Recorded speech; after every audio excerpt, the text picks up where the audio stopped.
ನಮ್ಮ ದಿನನಿತ್ಯದ ಪ್ರಿಂಟ್ ಕಾರ್ಯದಲ್ಲಿ ನಾವು ಸುಮಾರು 90ರಿಂದ 95ರಷ್ಟು ಪ್ರಿಂಟ್ ಬ್ಲಾಕ್ ಅಂಡ್ ವೈಟ್ ಇರುವುದು ಮತ್ತು ಬರೀ 5ರಿಂದ 10ರಷ್ಟು ಮಾತ್ರ ಕಲರ್ ಪ್ರಿಂಟ್ ಇರುವುದನ್ನು ಗಮನಿಸಬಹುದು.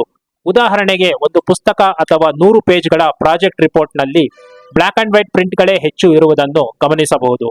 ಬಹುಶಃ ಕವರ್ ಪೇಜ್ಗಳು ಮಾತ್ರ ಕಲರ್ ಪ್ರಿಂಟ್ನಲ್ಲಿ ಕೊಡಬೇಕಾಗಬಹುದು.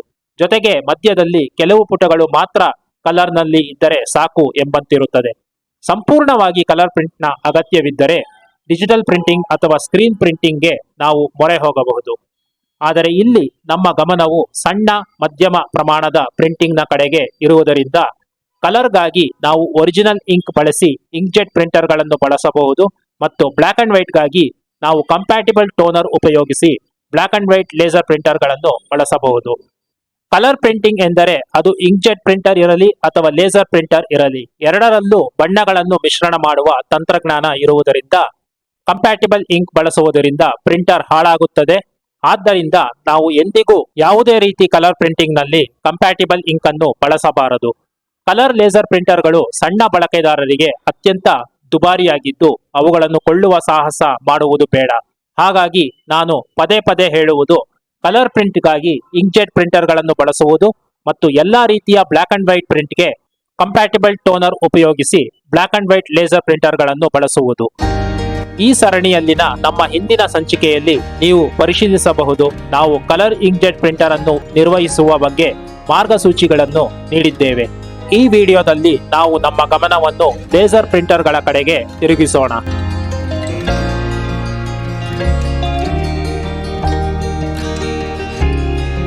ಹಾಗಾಗಿ ಲೇಸರ್ ಟೋನರ್ ಕಾರ್ಟ್ರಿಜ್ ಅನ್ನು ರೀಫಿಲ್ ಮಾಡೋಣ. HP 12A compatible cartridge. ಇಲ್ಲಿ ನಾನು ಫಾಕ್ಸಿನ್ ಕಂಪನಿ ಕಂಪ್ಯಾಟಿಬಲ್ ಕಾರ್ಟ್ರಿಜ್ ಅನ್ನು ರೀಫಿಲ್ ಮಾಡುತ್ತಿದ್ದೇನೆ. ನಾವು ಈಗಾಗಲೇ ಹಳೆಯ ವಿಡಿಯೋವೊಂದರಲ್ಲಿ ಈ ಕಾರ್ಟ್ರಿಜ್ ನ ಡೆಮೋ ಮತ್ತು ವಿಮರ್ಶೆಯನ್ನು ನೀಡಿದ್ದೇವೆ. ಸರಿ, ರೀಫಿಲಿಂಗ್ ಪ್ರಾರಂಭಿಸೋಣ.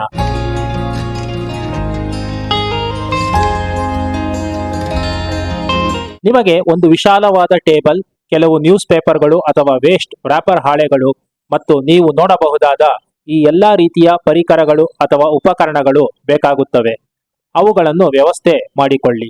ಟೋನರ್ಗೆ ಇಂಕ್ ತುಂಬಲು ನಿಮಗೆ ಒಂದು ಸಣ್ಣ ಕೊಳವೆ ಅಂದರೆ ಫನಲ್ನ ಅಗತ್ಯವಿದೆ. ಸ್ಕ್ರೂ ಡ್ರೈವರ್, ಕಟಿಂಗ್ ಪ್ಲೇಯರ್ ಇತ್ಯಾದಿ ಹಲವು ವಸ್ತುಗಳು ಇವೆ. ಅವುಗಳು ಏಕೆ ಬೇಕು ಎಂಬುದು ನಿಮಗೆ ತಿಳಿಯುತ್ತಾ ಹೋಗುತ್ತದೆ.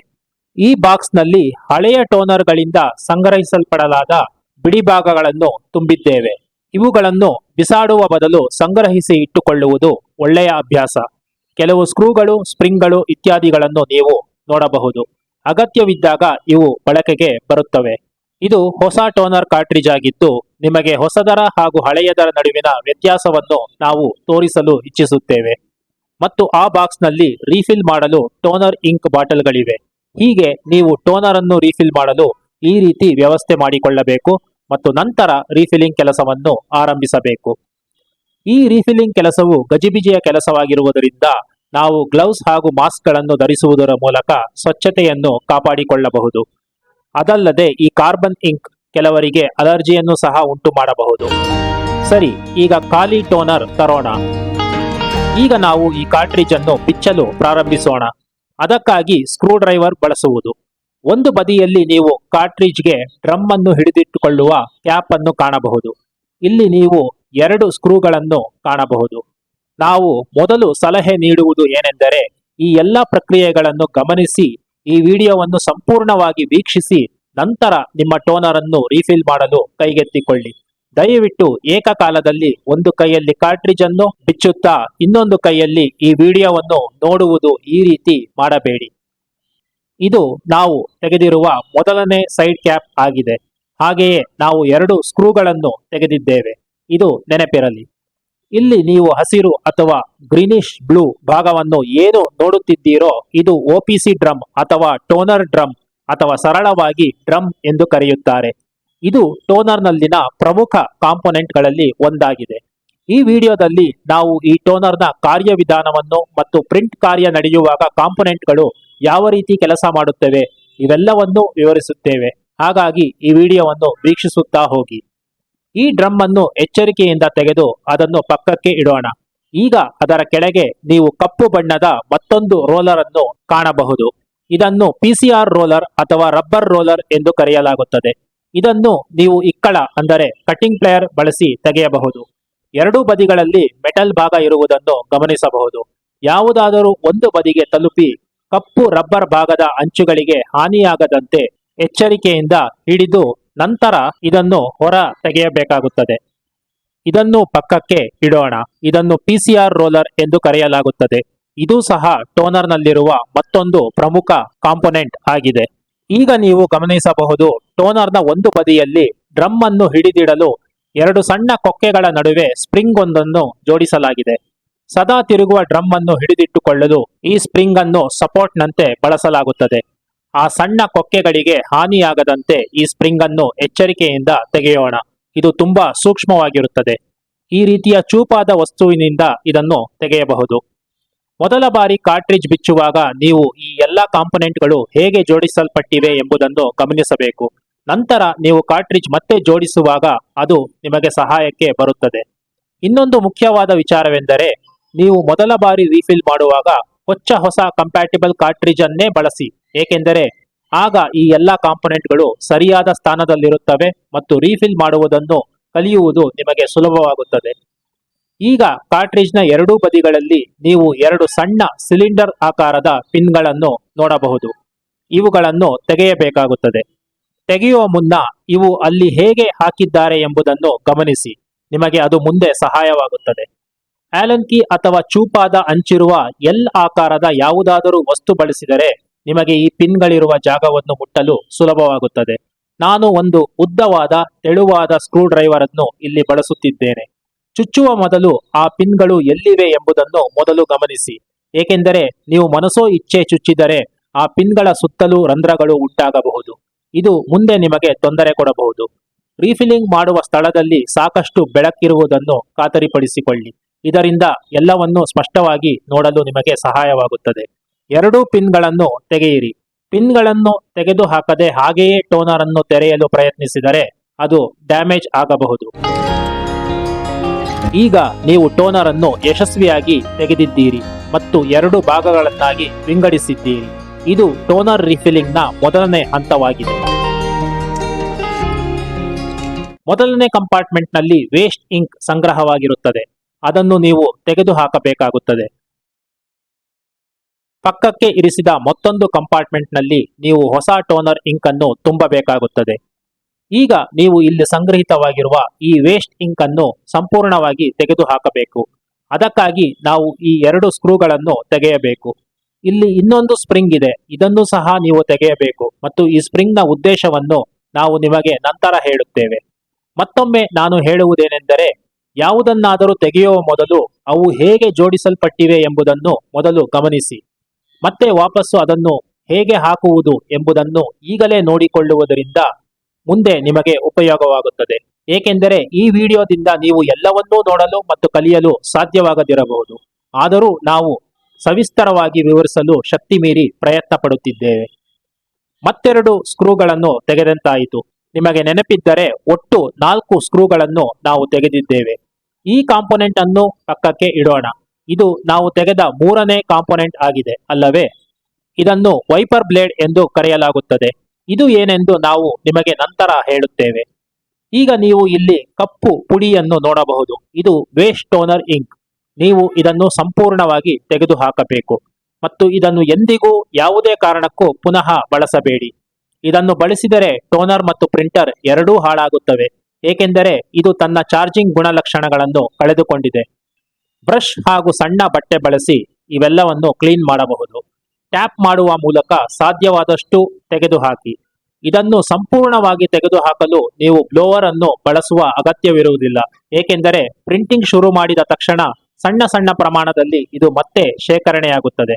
ಹಾಗಾಗಿ ಸ್ವಲ್ಪ ಪ್ರಮಾಣದ ಇಂಕ್ ಉಳಿದಿದ್ದರೆ ಯಾವುದೇ ತೊಂದರೆ ಇರುವುದಿಲ್ಲ. ಟೋನರ್ ರೀಫಿಲ್ ಮಾಡುವಾಗ ಈ ವೇಸ್ಟ್ ಇಂಕ್ ಅನ್ನು ತೆಗೆದುಹಾಕುವುದು ಮುಖ್ಯವಾಗಿರುತ್ತದೆ. ಕೆಲವರು ಇದನ್ನು ತೆಗೆಯದೆ ಹಾಗೆಯೇ ಬಿಡುತ್ತಾರೆ.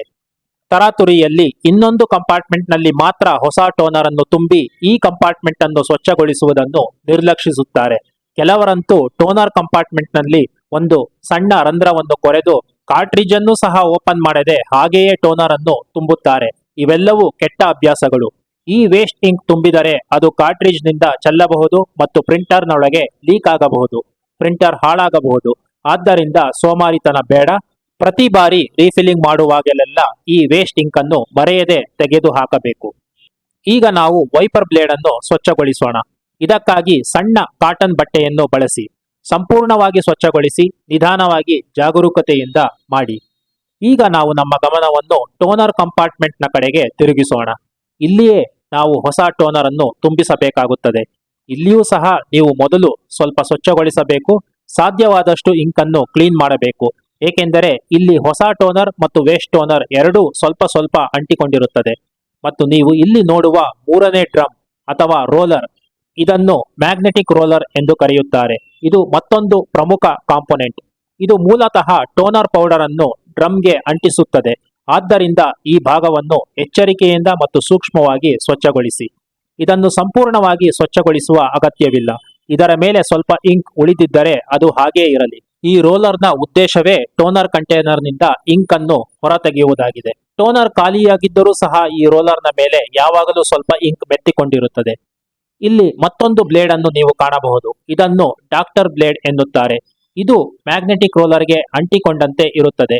ನೀವು ಇದನ್ನು ಸಹ ಸ್ವಲ್ಪ ಸ್ವಚ್ಛಗೊಳಿಸಬಹುದು. ಕೆಲವರು ಈ ಡಾಕ್ಟರ್ ಬ್ಲೇಡ್ ಅನ್ನು ಹಿಡಿದಿಟ್ಟುಕೊಳ್ಳುವ ಸ್ಕ್ರೂಗಳನ್ನು ತೆಗೆದು ಸಂಪೂರ್ಣವಾಗಿ ಸ್ವಚ್ಛಗೊಳಿಸುತ್ತಾರೆ. ಆದರೆ ಇದರ ಅಗತ್ಯವಿಲ್ಲ. ಏಕೆ ಎಂದು ನಾನು ಮುಂದೆ ನಿಮಗೆ ಹೇಳುತ್ತೇನೆ. ಈಗ ಈ ವೇಸ್ಟ್ ಟೋನರ್ ಅನ್ನು ಸುರಕ್ಷಿತವಾಗಿ ಡಂಪ್ ಮಾಡೋಣ. ಈ ಪೌಡರ್ ಮಕ್ಕಳು ಅಥವಾ ಪ್ರಾಣಿಗಳ ಸಂಪರ್ಕಕ್ಕೆ ಬರದಂತೆ ಮುನ್ನೆಚ್ಚರಿಕೆ ವಹಿಸಿ ಸುರಕ್ಷಿತ ಜಾಗದಲ್ಲಿ ವಿಸರ್ಜಿಸಿ.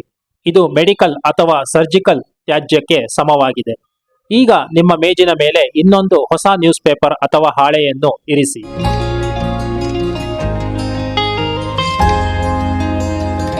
ಈ ವಿಧಾನವನ್ನು ಮುಂದುವರಿಸುವ ಮೊದಲು ಟೋನರ್ನ ಒಳಗೆ ಯಾವ ಯಾವ ಕಾಂಪೊನೆಂಟ್ಗಳಿವೆ ಎಂಬುದನ್ನು ಮತ್ತೊಮ್ಮೆ ವಿವರಿಸುತ್ತೇನೆ. ಇದು ಹಳೆಯ ಟೋನರ್ ಆಗಿದ್ದು ನಿಮಗೆ ಸ್ಪಷ್ಟವಾಗಿ ತೋರಿಸಲು ಮತ್ತು ವಿವರಿಸಲು ನಾನು ಉದ್ದೇಶಪೂರ್ವಕವಾಗಿ ಇದನ್ನು ಇಟ್ಟುಕೊಂಡಿದ್ದೆ.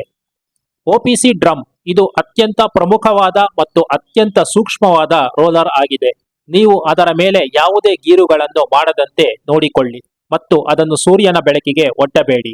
ಇದು ಹಾನಿಗೊಳಗಾದರೆ ನೀವು ಬದಲಾಯಿಸಬೇಕಾಗಬಹುದು. ಆದ್ದರಿಂದ ಎಚ್ಚರಿಕೆಯಿಂದಿರಿ. ಇದು ರಬ್ಬರಿನ ಮೇಲ್ಮೈ ಹೊಂದಿರುವ ಪಿಸಿಆರ್ ರೋಲರ್ ಆಗಿದೆ. ಇದರ ಮೇಲೂ ಸಹ ಯಾವುದೇ ಗೀರುಗಳು ಆಗದಂತೆ ನೋಡಿಕೊಳ್ಳಿ. ಡ್ರಮ್ಗೆ ಹೋಲಿಸಿದರೆ ಇದು ಅಷ್ಟು ಸೂಕ್ಷ್ಮವಲ್ಲ, ಆದರೆ ಇದರ ಮೇಲೂ ಸಹ ಒಂದು ಸಣ್ಣ ಚುಕ್ಕೆ ಕಿತ್ತು ಬಂದರೂ ಪ್ರಿಂಟಿಂಗ್ನಲ್ಲಿ ಸಮಸ್ಯೆಗಳು ಉಂಟಾಗಬಹುದು. ಇದು ವೇಸ್ಟ್ ಟೋನರ್ ಶೇಖರಣೆಯಾಗುವ ಕಂಟೈನರ್ ಎಂಬುದನ್ನು ನೀವು ನೆನಪಿಸಿಕೊಳ್ಳಬಹುದು. ಪ್ರತಿ ಪ್ರಿಂಟ್ ಸೈಕಲ್ನ ನಂತರ ಡ್ರಮ್ನ ಮೇಲೆ ವೇಸ್ಟ್ ಟೋನರ್ ಅನ್ನು ಈ ವೈಪರ್ ಬ್ಲೇಡ್ ಒರೆಸುತ್ತದೆ. ಈ ಬ್ಲೇಡ್ನ ರಬ್ಬರ್ ಅಂಚು ಹಾನಿಗೊಳಗಾದರೆ ಅದು ಕೂಡ ಪ್ರಿಂಟಿಂಗ್ ಸಮಸ್ಯೆಗಳಿಗೆ ಕಾರಣವಾಗಬಹುದು. ಇದು ಹೊಸ ಟೋನರ್ ತುಂಬಿಸುವ ಟೋನರ್ ಕಂಪಾರ್ಟ್ಮೆಂಟ್. ಇದು ಟೋನರ್ ಕಂಟೈನರ್ನಿಂದ ಇಂಕ್ ಅನ್ನು ಹೊರತೆಗೆದು ಟೋನರ್ ಪೌಡರ್ ಅನ್ನು ಆಕರ್ಷಿಸುವ ಮ್ಯಾಗ್ನೆಟಿಕ್ ರೋಲರ್ ಆಗಿದೆ. ಇದರ ಎರಡೂ ಬದಿಗಳಲ್ಲಿ ಎರಡು ಬಿಳಿ ಪ್ಲಾಸ್ಟಿಕ್ ಬುಷ್ ಇರುವುದನ್ನು ನೀವು ಗಮನಿಸಬಹುದು. ಇದನ್ನು ಸರಳವಾಗಿ ಬುಷ್ ಎಂದೇ ಕರೆಯಲಾಗುತ್ತದೆ. ಇದು ಕಿತ್ತು ಹೋದರೆ ಅಥವಾ ಹಾನಿಗೊಳಗಾದರೆ ಅದು ಸಹ ಪೇಜ್ನ ಸೈಡ್ನಲ್ಲಿ ಪ್ರಿಂಟಿಂಗ್ ಸಮಸ್ಯೆಗಳನ್ನು ಉಂಟು ಮಾಡಬಹುದು. ಆದ್ದರಿಂದ ಈ ಎಲ್ಲಾ ಕಾಂಪೊನೆಂಟ್ಗಳು ಮುಖ್ಯವಾಗಿವೆ. ಹಾಗಾಗಿ ಅವಶ್ಯಕತೆ ಬೀಳಬಹುದು ಎಂದು ಲೆಕ್ಕಿಸಿ ನಾವು ಈ ಬಾಕ್ಸ್ನಲ್ಲಿ ಹೆಚ್ಚುವರಿ ಬಿಡಿ ಭಾಗಗಳನ್ನು ಶೇಖರಿಸಿ ಇರಿಸಿದ್ದೇವೆ. ಆದ್ದರಿಂದ ರೀಫಿಲಿಂಗ್ ಮಾಡುವಾಗ ಪ್ರತಿಯೊಂದು ಕಾಂಪೊನೆಂಟ್ಗಳನ್ನು ಪರಿಶೀಲಿಸಬೇಕು. ಇಲ್ಲವಾದರೆ ನೀವು ಎಲ್ಲವನ್ನು ಮತ್ತೆ ಬಿಚ್ಚಬೇಕಾಗಬಹುದು. ಡ್ರಮ್ ತೆಗೆದ ತಕ್ಷಣ ನಾವು ತೆಗೆದ ಮೊದಲನೇ ಸ್ಪ್ರಿಂಗ್ ಇದಾಗಿದೆ, ನೀವು ನೆನಪಿಸಿಕೊಳ್ಳಬಹುದು. ಇದು ವೈಪರ್ ಬ್ಲೇಡ್ನ ಮೇಲಿರುವ ವೇಸ್ಟ್ ಟೋನರ್ ಕಂಟೈನರ್ನೊಳಗೆ ಇರುವ ಎರಡನೇ ಸ್ಪ್ರಿಂಗ್ ಆಗಿದೆ. ಈಗ ನಿಮಗೆ ತೋರಿಸಲು ನಾವು ಮ್ಯಾಗ್ನೆಟಿಕ್ ರೋಲರ್ ಅನ್ನು ಅದರ ಜಾಗದಿಂದ ಹೊರತೆಗೆದಿದ್ದೇವೆ. ನಾನು ಮೊದಲೇ ಹೇಳಿದಂತೆ ಇದು ಹಳೆಯ ಟೋನರ್ ಆಗಿದ್ದು ಇದನ್ನು ಇನ್ನು ಮುಂದೆ ಬಳಸದೇ ಹೋಗುವುದರಿಂದ ಇದನ್ನು ಡೆಮಾನ್ಸ್ಟ್ರೇಷನ್ಗಾಗಿ ನಾವು ತೋರಿಸುತ್ತಿದ್ದೇವೆ. ಈ ಮ್ಯಾಗ್ನೆಟಿಕ್ ರಾಡ್ ಅನ್ನು ಅದರ ಸ್ಥಾನದಿಂದ ಎಂದಿಗೂ ತೆಗೆಯಬೇಡಿ. ಅದನ್ನು ಕ್ಲೀನ್ ಮಾಡುವ ಅಗತ್ಯವೂ ಇಲ್ಲ. ಇಂಕ್ ಯಾವಾಗಲೂ ಇದರ ಮೇಲೆ ಅಂಟಿಕೊಂಡಿರುತ್ತದೆ. ಹೆಚ್ಚು ಅಂಟಿಕೊಂಡಿದ್ದಷ್ಟು ಪ್ರಿಂಟಿಂಗ್ ಗುಣಮಟ್ಟವು ಉತ್ತಮವಾಗಿರುತ್ತದೆ. ಇವುಗಳು ಟೋನರ್ನ ಎರಡನೇ ಹಾಗೂ ಮೂರನೇ ಸೈಡ್ ಕ್ಯಾಪ್ಗಳಾಗಿವೆ. ಡ್ರಮ್ ಅನ್ನು ತೆಗೆಯಲು ನಾವು ಈಗಾಗಲೇ ಮೊದಲನೇ ಸೈಡ್ ಕ್ಯಾಪ್ ಅನ್ನು ತೆಗೆದಿದ್ದೇವೆ. ಇದನ್ನು ನೀವು ನೆನಪಿಸಿಕೊಳ್ಳಬಹುದು. ಈ ಎರಡನೇ ಮತ್ತು ಮೂರನೇ ಸೈಡ್ ಕ್ಯಾಪ್ಗಳನ್ನು ಇನ್ನೂ ನಾವು ತೆಗೆದಿಲ್ಲ. ರೀಫಿಲಿಂಗ್ ವಿಡಿಯೋಗೆ ಮರಳಿದಾಗ ನಾವು ಇದರ ಕಡೆ ಗಮನ ಕೊಡೋಣ. ಇವು ಟೋನರ್ನ 2 ಕಂಪಾರ್ಟ್ಮೆಂಟ್ಗಳನ್ನು ಬೇರ್ಪಡಿಸಲು ನಾವು ತೆಗೆದ ಸಣ್ಣ ಸೈಡ್ ಪಿನ್ಗಳು. ನೀವು ನೆನಪಿಸಿಕೊಳ್ಳಬಹುದು. ಈಗ ನಾವು ರೀಫಿಲಿಂಗ್ ವಿಡಿಯೋಗೆ ಹಿಂದಿರುಗೋಣ. ಇದು ನಾವು ರೀಫಿಲ್ ಮಾಡುತ್ತಿರುವ ಟೋನರ್ ಆಗಿದೆ. ಅಂದರೆ ಇದರ ಮೇಲೆ ನಾವು ವರ್ಕ್ ಮಾಡುತ್ತಿದ್ದೇವೆ. 2 ಕಂಪಾರ್ಟ್ಮೆಂಟ್ಗಳಲ್ಲಿ ನಿಮಗೇನಾದರೂ ವೇಸ್ಟ್ ಇಂಕ್ ಕಂಡು ಬಂದರೆ ಅದನ್ನು ಕ್ಲೀನ್ ಮಾಡಿ. ನಾವು ಏನೆಲ್ಲ ತೆಗೆದಿದ್ದೇವೆ ಎಂಬುದನ್ನು ಮತ್ತೊಮ್ಮೆ ನೋಡೋಣ. 2 ಕಂಪಾರ್ಟ್ಮೆಂಟ್ಗಳು, 2 ಸ್ಪ್ರಿಂಗ್ಗಳು, ಕಂಪಾರ್ಟ್ಮೆಂಟ್ಗಳನ್ನು ಒಟ್ಟಿಗೆ ಹಿಡಿದಿಡಲು 2 ಚಿಕ್ಕ ಸೈಡ್ ಪಿನ್ಗಳು, ನಾವು ತೆಗೆದ 4 ಸ್ಕ್ರೂಗಳು, ಡ್ರಮ್ ತೆಗೆಯಲು 2, ವೈಪರ್ ಬ್ಲೇಡ್ ತೆಗೆಯಲು 2, PCR rubber roller, OPC drum ಇವೆಲ್ಲವನ್ನು ಒರೆಸಿಕೊಳ್ಳಿ ಮತ್ತು ಎಚ್ಚರಿಕೆಯಿಂದ ಹ್ಯಾಂಡಲ್ ಮಾಡಿ. ವೈಪರ್ ಬ್ಲೇಡ್ ಮತ್ತು ಡ್ರಮ್ ಅನ್ನು ಹಿಡಿದಿಡಲು ಮೊದಲನೇ ಸೈಡ್ ಕ್ಯಾಪ್ ಇವಿಷ್ಟನ್ನು ನಾವು ತೆಗೆದಿದ್ದೇವೆ. ಈಗ ಇವೆಲ್ಲವನ್ನು ಬದಿಗಿಟ್ಟು ನಮ್ಮ ಕೆಲಸವನ್ನು ಮುಂದುವರಿಸೋಣ.